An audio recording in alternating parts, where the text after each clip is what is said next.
Hello and welcome to the weekly vmcampos Comic Book Club. I'm your host, vmcampos. This is a podcast where I review a comic book, new or old, from my collection and rate it on various factors. This week, however, I'm going to continue my trend that I started last week where I do a quick synopsis of the first issues debuting this week. First up, we've got Marvel. Starting off with Star Wars High Republic #1, second printing. So if you've been living under a rock, Star Wars High Republic is a brand new comic that everyone instantly fell in love with. It totally sold out. It's so valuable now because it's starting a new chapter in the Star Wars Marvel Comics printing. Here's a synopsis from first printing. Before the Skywalker Saga, the golden age of the Jedi.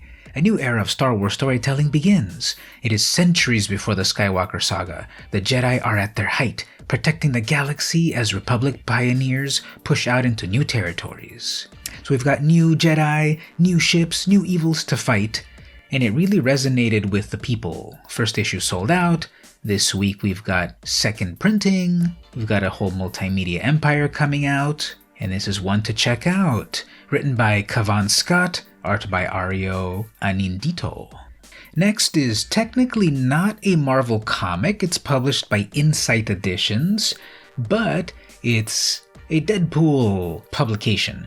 This is Marvel's Cooking with Deadpool.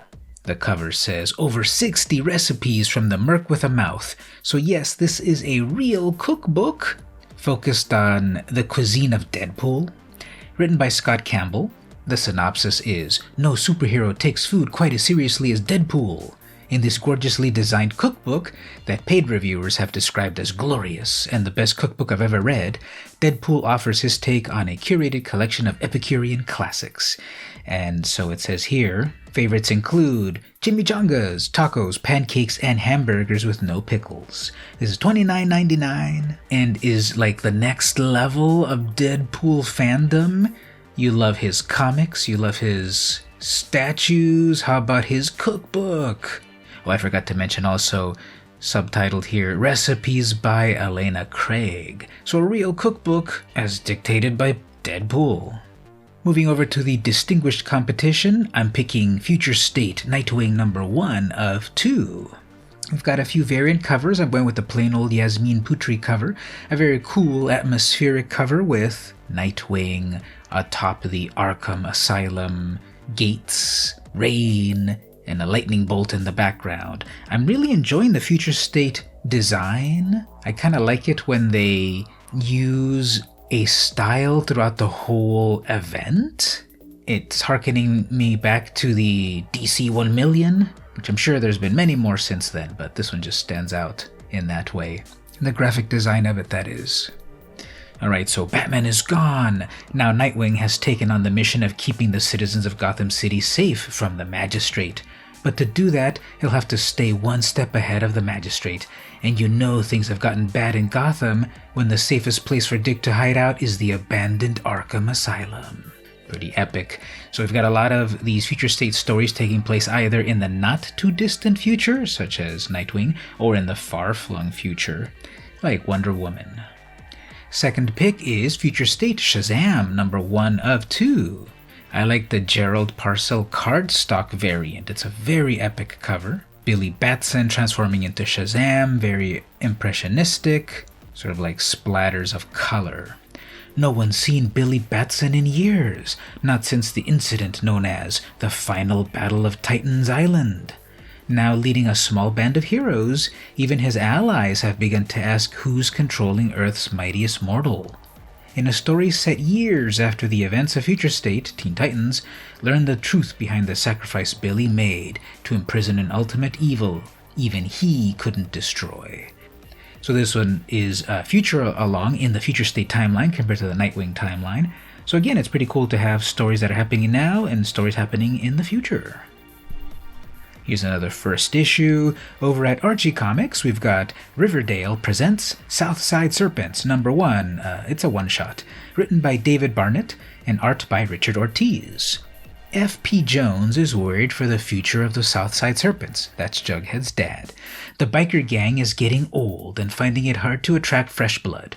But F.P. has a plan, and it revolves around his son, Jughead. Hunted by the most fearsome biker gangs in the state, an unwilling Jughead has to step up into the role of a leader to guide the Serpents on a perilous journey. Now, full disclosure, I was watching, perhaps hate watching, Riverdale for several seasons. I couldn't quite believe I kept coming back to it season after season, and eventually on a recent season I said, no more. But I got to the plots where Jughead became leader of this gang, and I guess this is the comic book adaptation of that. Interior art is pretty cool. It's a mannered, cartoony style. The actors are caricatured pretty well, but still in a nice cartoony style that I enjoy. Great colorization and panel layouts. I can't quite tell if this is a prequel or like the official comics adaptation of it, but it's a one-shot, so it'll be self-contained, and if you're into Riverdale, you gotta check this out. Next up at Oni Press, we've got Rick and Morty presents Deathstalkers #1. Now I'm confused. I thought Oni Press lost the license to Rick and Morty because I recall that the main Rick and Morty series ended at issue 60. But they've still published more one-shots, I guess? Well, not even one-shots. They published Rick and Morty in Hell and Rick and Morty Happily Ever After and all of that, so do they still have the license or what? I don't know. So anyway, this is written by Stephanie Phillips, and we've got art by Ryan Lee. In the ruins of Seattle, Hemorrhage searches for more Isotope 322 to clear his name of a most heinous crime, being boring. So, Rick and Morty, I was on board with the first episode. Actually, let me pull out my hipster card. I saw the first preview of Rick and Morty at Comic-Con. I was able to get to the Adult Swim panel and see that preview of Rick and Morty, and then I started on the first season, and I was completely blown away by, what was it, the 6th episode, Rick Potion number 9? It just blew me away. I sang the gospel of Rick and Morty to everyone that would hear.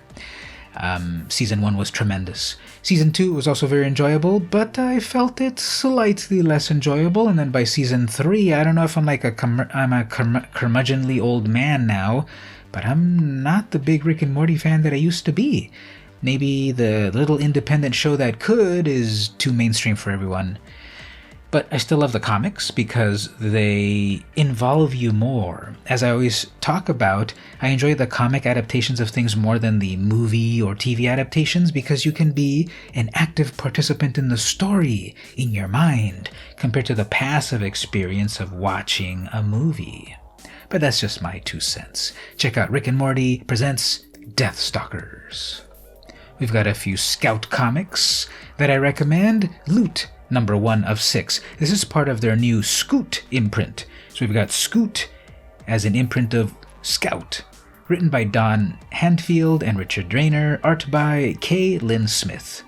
Orphaned at birth, serial kleptomaniac Emily Doe was lucky to be adopted by Viola Jackson, the cop who kept arresting her. Now grown up, sort of, Emily D. Jackson works for her newly retired mom in loss prevention at a big box superstore by day and turns her passion for theft into part-time treasure hunting on the side. That sounds pretty fun.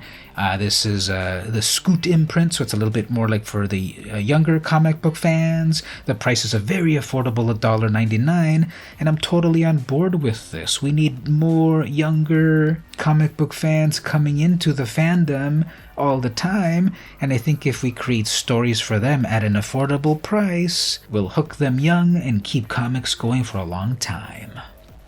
On the opposite end of this all-ages comic is Stake #1. It is written by David A. Byrne and art by Francesca Fantini. 3 years ago, vampires announced their presence to the world in grand fashion. In one instant, Angel lost her 2 best friends, and her existence changed forever. Now as a member of the Vampire Bounty Hunter Union, and with the help of her ancient vampiric mentor, Jessamy, she's out to track down the bloodthirsty monsters who destroyed her life. She is Stake. So this one's not for kids. It's a bloody vampire tale with bounty hunting and action. I love the cover. It's got this great kinetic style to it. And the interior art is really nice. It's black and white, but tinged with splashes of red. And not just for the blood, which there seems to be plenty of, but also for things such as the red record button on a phone, various fonts here and there, or lipstick for effect. So I like that they do that, a few splashes of color in an otherwise black and white world. The last Scout Comics book for the moment is Sweet Downfall No. 1, written by Stefano Cardoselli and art by the same. Johnny is an old model crash test dummy who's been repurposed as a hitman for the Don Vito Coriassi of sprawling ocean-bound city-state Santa Clara City. Johnny is loyal and follows orders to a T, until his latest mission, when he's tasked with bringing in a mermaid, a delicacy with healing properties. When Johnny falls in love with the mermaid and decides to save her, the chase is on. Enjoy the first issue of this non-stop action comic, followed by the entire story collected soon after in one volume. That's pretty interesting, this sort of paradigm. It's the first issue, it's $3.99, and then after that you get the whole graphic novel collected as one.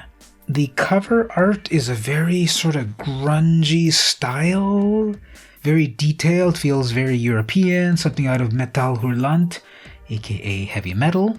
And I have tinges of Scud, the Disposable Assassin here, Rob Schraub's magnum opus. So it seems pretty interesting, something off the beaten path, mermaids and assassins.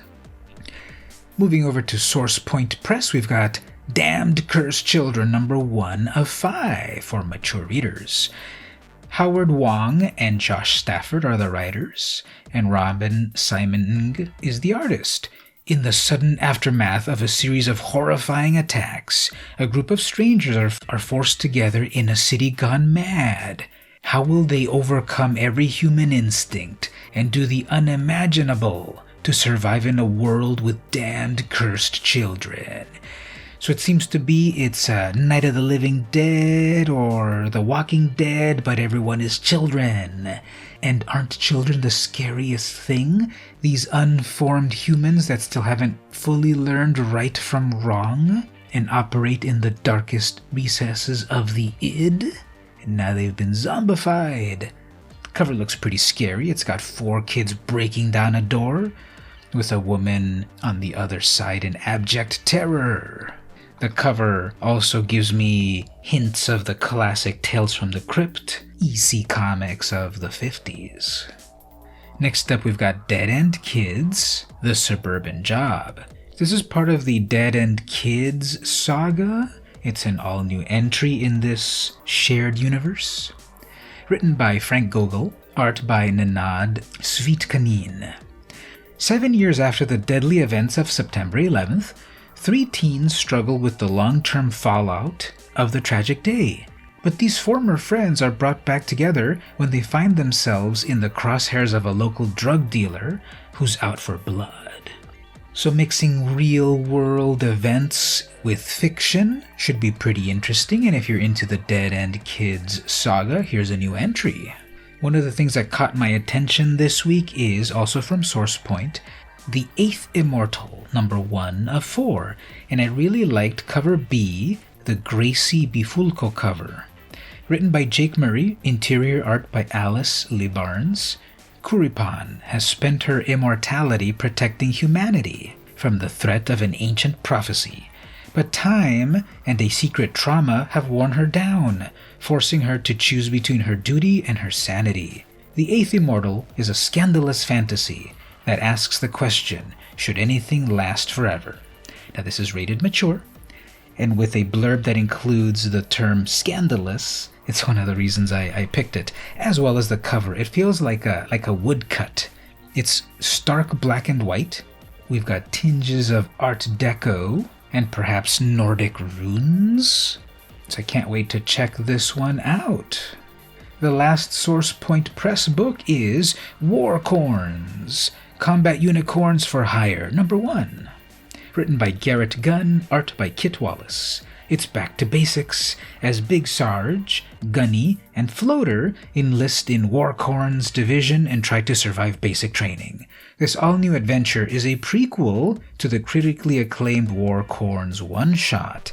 I don't recall the WARCORNS one-shot, but it's War Unicorns. It's some sort of apparently violent because it's rated mature. Some sort of violent, funny, weird, cartoony unicorn comedy thing. Reminds me of Scotty Young's I Hate Fairyland, aka Fuck Fairyland. Or perhaps Derek Hunter's Pretty Violent with lots of swears.